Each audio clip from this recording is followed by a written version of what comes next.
Let's talk about the separation of church and state.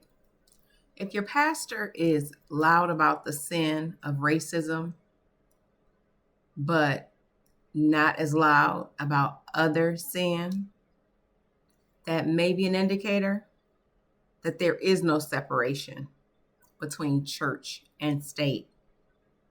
Because the church is, or the government is, the state is controlling what is communicated in the pulpit.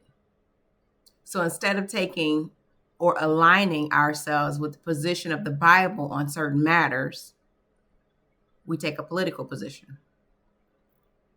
When church and state is about being able to preach about the Bible, the full counsel of God, without the government coming in to tell you what is acceptable and what is unacceptable.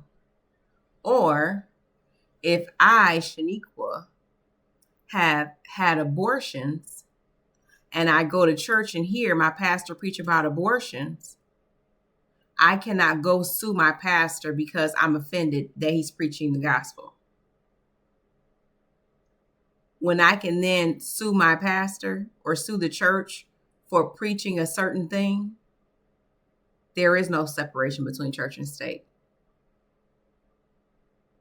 Yeah, no, we've been under the impression that the separation of church and state was about being able to worship God freely. But can you really worship him freely when what is being taught to you and what is being shared, what is being communicated is a canned message or a canned response?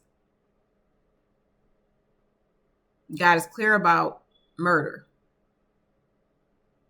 If I can't, as a leader, communicate and talk about murder and teach that as a believer, as a follower of Christ, I cannot know that this Bible says not to murder. But then when I go to the polling place, I align with politicians who don't believe abortion is murder.